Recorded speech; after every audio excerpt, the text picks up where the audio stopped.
Breaking news చూస్తున్నాం. బంగ్లాదేశ్ లో మరోసారి హింస చెలరేగింది. ప్రభుత్వ ఉద్యోగాల్లో కోటాకు సంబంధించి ఆందోళనకారులు అధికార పార్టీ మద్దతుదారులకు మధ్య జరిగిన ఘర్షణ హింసాత్మకంగా మారింది. ఈ ఘటనలో సుమారు 32 మంది ప్రాణాలు కోల్పోయినట్లు స్థానిక మీడియా వెల్లడించింది. కాగా అనేక మందికి తీవ్ర గాయాలైనట్లు తెలుస్తోంది. ఇటీవల ఇదే అంశంపై చోటు చేసుకున్న ఘర్షణల్లో దాదాపు 200కు పైగా పౌరులు ప్రాణాలు కోల్పోయారు.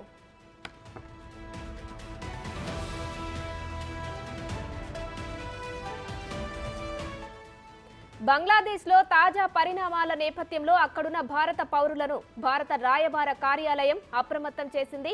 దేశంలో ఉన్న విద్యార్థులు సహా భారతీయ పౌరులంతా తమతో టచ్ లో ఉండాలని సిల్హట్లోని assistant high commission of India ప్రకటించింది. ఇందుకు సంబంధించిన స్థానిక కార్యాలయ ఫోన్ నంబర్లను కూడా అందుబాటులో ఉంచింది.